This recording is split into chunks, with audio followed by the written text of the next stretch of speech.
अस्सलाम वालेकुम। Today's topic is about the kidney stones, जिसको हम नेफ्रोलिथियासिस भी कहते हैं। इसको हम फर्स्ट एड यूएसए वाली बुक से देखेंगे, इसका कंसेप्ट अंडरस्टैंड करेंगे कि कौन कौन से किडनी स्टोन्स होते हैं और वो हमें एक्सरे वगैरह में कैसे नज़र आते हैं। हम इसके एमसीक्यूज़ डिस्कस करेंगे। सो किडनी स्टोन्स को हम नेफ्रोलिथियासिस कहते हैं। होता क्या है कि अगर कोई भी चीज़, जो बेसिक कंसेप्ट है किडनी स्टोन्स के, हर किसी को तो किडनी स्टोन्स नहीं हो जाते, तो बेसिक कंसेप्ट ये होता है कि यूरिन जो है ना कंसनट्रेटेड हो जाए किसी भी तरीके से, कि जिसमें क्रिस्टल्स प्रेसिपिटेट करने लग जाएं। तो जो स्टोन है ना, वो डिपेंड करता है कि जो क्रिस्टल्स हैं वो किस चीज़ के हैं, मतलब यूरिन में क्या आ रहा है। बॉडी जो है, हर किसी की बॉडी जो है, उसमें जब यूरिन बन रहा है तो यूरिन में क्या चीज़ें आ रही हैं, यूरिन की पीएच कैसी है, अल्कलाइन है या एसिडिक है। कुछ स्टोन्स जो है वो एसिडिक कंडीशंस में बनते हैं, कुछ स्टोन्स अल्कलाइन कंडीशंस में बनते हैं।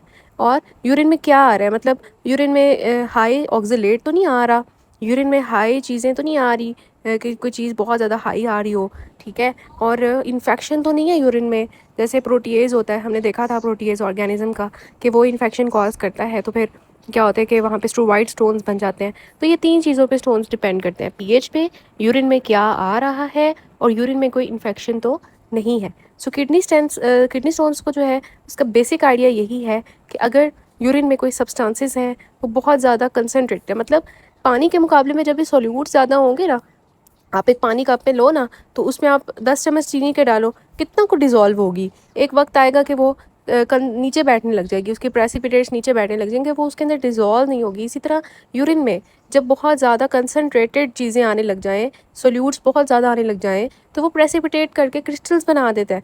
तो इसी वजह से ये होता है। अब यूरिन में क्या आ रहा है, उसकी पीएच कैसी है और वहाँ पे इन्फेक्शन है कि नहीं, इसकी बेसिस पे हम स्टोन्स को डिवाइड करते हैं। अब वो कैल्शियम के स्टोन्स हो सकते हैं, स्ट्रूवाइट स्टोन्स हो सकते हैं, यूरिक एसिड के स्टोन्स हो सकते हैं। तो हम इसको, अब सबसे पहले हम कैल्शियम स्टोन्स की बात करते हैं। तो कैल्शियम स्टोन्स मोस्ट कॉमन है, ज़्यादातर जो लोग होते हैं ना, उनमें अगर किडनी स्टोन्स हैं तो वो कैल्शियम के होते हैं। कैल्शियम अब 2 तरह का हो सकता है कि कैल्शियम ऑक्जेलेट स्टोन्स बन रहे हैं या कैल्शियम फॉस्फेट स्टोन्स बन रहे हैं, डिपेंडिंग अपॉन कि कैल्शियम के साथ क्या चीज़ जुड़ रही है, आके अटैच हो रही है। तो ज़्यादातर जो है ना कैल्शियम ऑक्जेलेट स्टोन्स होते हैं, कैल्शियम फॉस्फेट स्टोन्स भी कम होते हैं। तो एज़ यू कैन सी कि कैल्शियम है वो ऑक्जेलेट के साथ बाइंड करता है, कैल्शियम ऑक्जेलेट बनाता है और वो कंसनट्रेटेड यूरिन करता है और वहाँ पे स्टोन्स बनने लग जाते हैं। जब हम इनको माइक्रोस्कोप के नीचे देखते हैं तो हमें ये जो क्रिस्टल्स मिलते हैं कैल्शियम ऑक्जेलेट के, इनकी शेप कैसे होती है, इन्वेलप शेप होती है। यहाँ पे जो डम्बल्स होते हैं ना जिम के अंदर, वैसी शेप होती है इनकी। अगर हम किडनी को जो है ना विजुलाइज करें एक्सरे के अंदर, तो हमें ये स्टोन्स जो है ना बिल्कुल नहीं नज़र आ रहे होते हैं, रेडियो ओपेक होते हैं, वाइट कलर के जैसे आपको एक्सरे में नज़र आ रहे होते हैं। सो ये आपको एक्सरे में नज़र आ जाते हैं। इनकी अच्छी बात ये है कि जब भी आप एक्सरे कराते हैं तो आपको कैल्शियम ऑक्जेलेट स्टोन्स अगर हों किडनी में तो आपको नज़र आ जाते हैं। अब क्यों होते हैं कैल्शियम ऑक्जेलेट या कैल्शियम के स्टोन्स? नॉर्मली क्या होता है कि कैल्शियम जो है ना वो सिट्रेट के साथ बाइंड कर जाता है, जिसकी वजह से स्टोन्स नहीं होते, ठीक है। लेकिन अगर बॉडी में सिट्रेट नहीं होगा तो फिर कैल्शियम किसके साथ बाइंड करेगा, वो तो जाके स्टोन्स ही बनाएगा। फिर कोई बंदा इथाइलिन ग्लाइकोल की इंजेक्शन या उसको मैल एब्जॉर्प्शन कंडीशंस हैं, तो फिर क्या होता है, ये कैल्शियम ऑक्जेलेट स्टोन्स जो हैं वो बन जाते हैं। अब कैल्शियम फॉस्फेट स्टोन्स भी होते हैं, लेकिन एज आई ऑलरेडी सेड कि ये लेस कॉमन होते हैं as compare to calcium oxalate stones. तो ये सारा जो है कैल्शियम स्टोन्स के बारे में लिखा हुआ है, आप इसको रीड करें। उसके बाद हम बात करते हैं स्ट्रूवाइट स्टोन्स की। प्रोटीज ऑर्गेनिज्म हमने माइक्रोबायोलॉजी में डिस्कस किया था फ्रॉम फर्स्ट एड, तो अगर आपको याद हो तो हमने वहाँ पे डिस्कस किया था कि किस तरह से प्रोटीज जो होता है उसका अगर इन्फेक्शन हो उस माइक्रो ऑर्गेनिज्म का, बैक्टीरिया का, तो उसकी वजह से क्या होता है कि अमोनियम मैग्नीशियम फॉस्फेट जो क्रिस्टल्स होते हैं वो बनने लग जाते हैं, और वो बिल्कुल जैसे स्टैगहॉर्न होता है ना, उसके कैलकुला उस तरह के बनने लग जाते हैं। तो urease positive bacteria, for example Proteus है, या जो है क्लैप्सियला है, या सैप्रोफिटिकस है, इसी क्या करते हैं, ये यूरियस पॉजिटिव होते हैं। तो इनके अंदर यूरियस एंजाइम होता है। यूरियस क्या करता है, यूरिया को ब्रेक डाउन करता है इनटू अमोनिया। अमोनिया जो है ना, फिर अमोनिया जो है कंबाइन करता है मैग्नीशियम और फॉस्फेट के साथ, और अमोनिया मैग्नीशियम फॉस्फेट के क्रिस्टल्स बनाता है, जिसको हम स्ट्रूवाइट स्टोन्स कहते हैं। और एल्कलाइन कंडीशन, जैसे मैंने आपको पहले बताया कि पीएच पे भी डिपेंड करता है। एल्कलाइन यूरिन होगा, फिर इन ऑर्गेनिजम्स ये वाले होंगे, इनके पास यूरियस होगा, तो ही जो है यूरिया ब्रेक डाउन करेगा अमोनिया में, तो ही अमोनिया जो है मैग्नीशियम फॉस्फेट के क्रिस्टल्स बनाएगा। और इस तरह का बिल्कुल ये जिस तरह का नज़र आ रहा है ना किडनी में पूरी तरह स्टैगहॉर्न्स बने हुए हैं उस तरह के मतलब शेप के, तो ये कैलकुलाई पूरा का पूरा देखिए सारा कुछ उसने ब्लॉक कर दिया, इतने बड़े हो जाते हैं ये स्टोन्स। तो जब भी आपको अल्कलाइन यूरिन मिल रहा है ना और रिकरेंट यूटीआई की हिस्ट्री है कि बार बार ठीक ही नहीं हो रहा, बार बार इन्फेक्शन हो जाता है यूरिन का, तो ज़रूर सोचें कि इसको स्ट्रूवाइड स्टोन्स हो सकते हैं। तो ये सारा स्ट्रूवाइड स्टोन्स के बारे में लिखा हुआ है, आप इसको रीड करें। ओके, उसके बाद हम यूरिक एसिड स्टोन्स की बात करते हैं। यूरिक एसिड हमेशा याद रखना है, एसिडिक यूरिन होगा तो ही यूरिक एसिड स्टोन्स बनेंगे, क्योंकि एसिडिक यूरिन में यूरिक एसिड जो है वो लेस सॉल्युबल होता है। ये तो बात आपको पता है ना कि एल्कली जो है ना वो एसिड के साथ मिक्स होती है, और एसिड होगा तो एल्कली के साथ मिक्स होगा। लेकिन अगर एक जैसी चीज़ें होंगी ना तो ऑपोजिट चीज़ें एक दूसरे को अट्रैक्ट करती हैं और सेम चीज़ें एक दूसरे को रिपेल कर रही होती हैं। तो अगर यूरिक एसिड भी एसिड है और यूरिन भी एसिडिक है तो एक दूसरे को रिपेल करेंगे, जिसकी वजह से क्या होगा, यूरिक एसिड के स्टोन्स बनने लग जाएंगे। तो हमें किस तरह के स्टोन्स नज़र आते हैं, यूरिक एसिड के क्रिस्टल्स किस तरह के शेप के होते हैं, रोम्बॉइड शेप्ड होते हैं या रोजेट शेप्ड होते हैं। अगर हम एक्सरे में देखें तो हमने देखा था कैल्शियम ऑक्सलेट के जो स्टोन्स थे ना हमें नज़र आ रहे थे वाइट कलर के, रेडियो ओपेक थे, लेकिन ये रेडियो ल्यूसेंट है, इनमें ये एक्सरे में हमें नज़र नहीं आते। तो हमने फिर क्या करना होता है, हमने फिर सीटी स्कैन पे हमें ये नज़र आते हैं। अब यूरिक एसिड स्टोन्स क्यों बन जाते हैं, कोई भी ऐसी बॉडी की कंडीशन जिसमें यूरिक एसिड हाई हो, फॉर एग्जांपल हाइपर यूरिसीमिया हो, गाउट हो, डिहाइड्रेशन हो, पानी की कमी है तो यूरिक एसिड के क्रिस्टल्स बनेंगे। हाई सेल टर्नओवर, ये पता है आपको, ये जो ल्यूकीमिया के पेशेंट्स होते हैं, ब्लड कैंसर के और कीमोथेरेपी के पेशेंट्स, इनके अंदर क्या होता है कि जो कैंसर सेल्स होते हैं ना वो जब टूटते हैं तो उनमें से यूरिक एसिड निकलता है। जब हम कीमोथेरेपी देते हैं तो उसमें से यूरिक एसिड निकलता है, बहुत ज़्यादा हाई हो जाएगा, ऑब्वियसली वो स्टोन्स बना देगा। तो acidic urine favours the uric acid stones. अब इनका ट्रीटमेंट क्या होता है, ऑब्वियसली एसिडिक यूरिन में ये बन रहे होते हैं ना, तो हमने क्या करना होता है, यूरिन को अल्कलाइन करना होता है ताकि ये स्टोन्स ना बने, जिसकी वजह से यूरिक एसिड स्टोन्स नहीं बनते। तो अल्कलाइन करना होता है हमने यूरिन को। तो ये सारा जो है यूरिक एसिड स्टोन्स के बारे में आपने इसको रीड कर लेना है। फिर हम बात करते हैं last stones which is cystine stones. Okay, हमेशा याद रखना है जो सिस्टीन स्टोन्स है ना वो कोई ना कोई जेनेटिक डिफेक्ट होगा बॉडी में। कौन सा जेनेटिक डिफेक्ट होगा कि बॉडी में अमाइनो एसिड ट्रांसपोर्ट का डिफेक्ट होगा। फॉर एग्जांपल बॉडी ऐसी है कि सिस्टीन, ऑर्निथीन, लाइसिन, आर्जिनिन को रीअब्जॉर्ब नहीं कर पा रही। मतलब नॉर्मली इन्होंने क्या करना था, इन्होंने किडनी में जाना था ये सारे अमाइनो एसिड्स ने, और वहाँ पे रीअब्जॉर्ब होकर ब्लड में आ जाना था, यूरिन में नहीं जाना था। लेकिन अगर कोई भी डिफेक्ट हो कि ये रीअब्जॉर्ब नहीं हो सकते तो ये यूरिन में जाने लग जाएंगे, जिसकी वजह से वहाँ जाके ये स्टोन्स बनाएंगे। तो these poorly soluble cystine precipitates specially in acidic urine.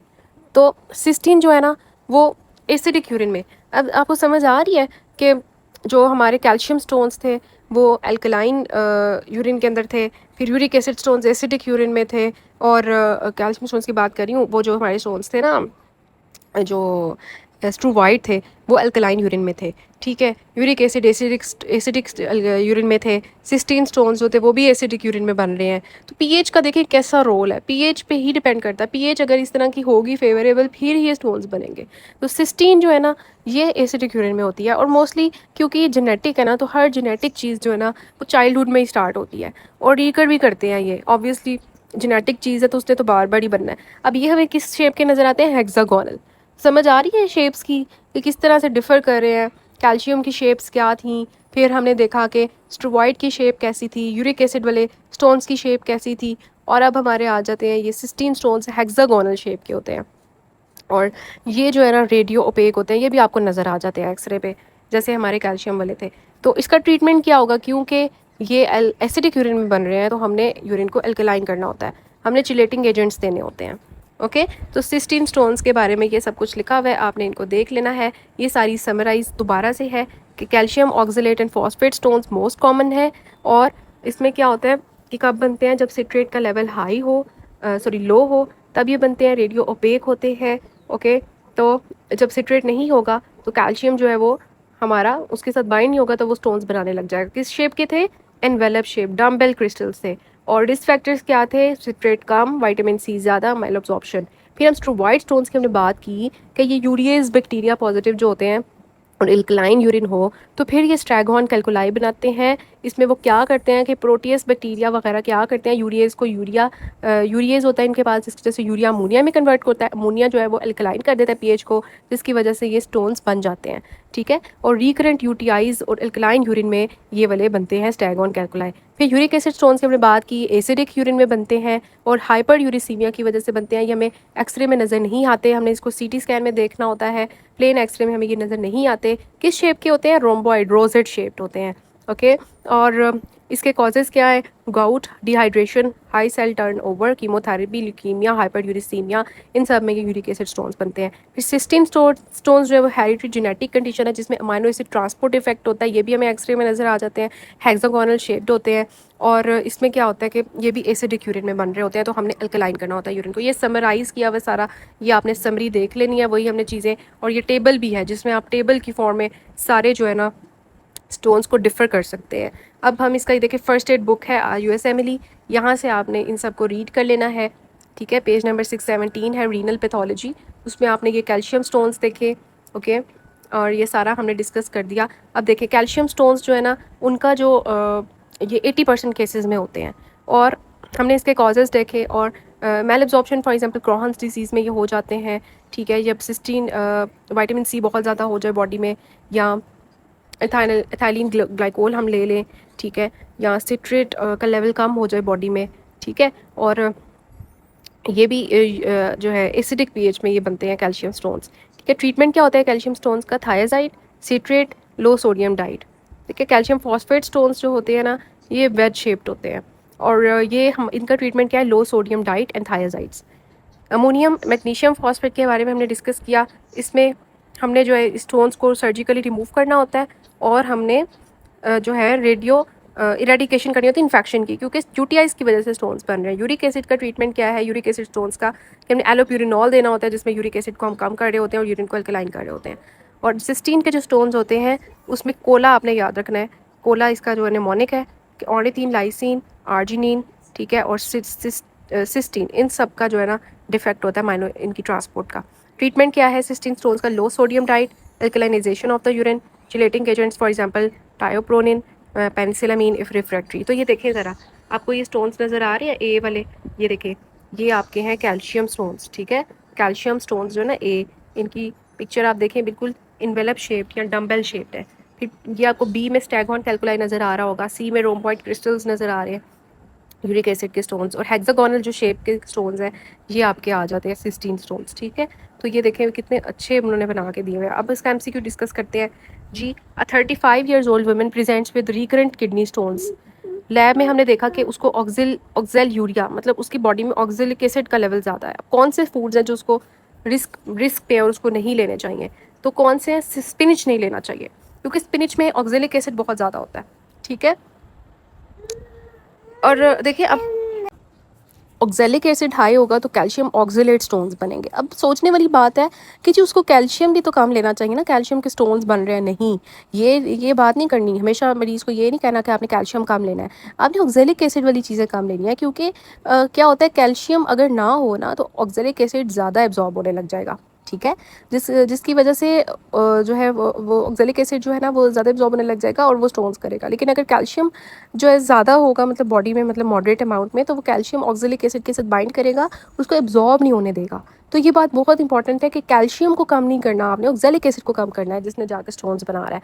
ठीक है, तो कौन सी चीज़ें और उसको अवॉइड करनी चाहिए? अगर आपके पास एमसीक्यू आ जाता है और के ऑक्जेलिक एसिड, स्पिनिच का वो ऑप्शन नहीं देते, तो इनमें से कोई भी ऑप्शन हो, beetroot, nuts, chocolates, tea, rhubarb, sweet potatoes, ये सब जो है ना इन सब में ऑक्जेलिक एसिड होता है। तो हमने मरीज़ को कहना है कि आपने पालक नहीं खानी, आपने जो है कोई भी नट्स नहीं खाने, चॉकलेट नहीं खानी, चाय नहीं पीनी, और स्वीट पोटैटोज़ और बीटरूट आपने नहीं खाना, क्योंकि इन सब में ऑक्जेलिक एसिड है। तो अगर उसको हाइपर ऑक्जेलिक यूरिया है, उसके यूरिन में बहुत ज़्यादा ऑक्जेलिक एसिड है, तो ये चीज़ें आपने अवॉइड करनी है ताकि ऑक्जेलिक एसिड कम से कम बॉडी में जाए। So this is about the topic. Thank you for watching and please like the video, comment and share with your fellows.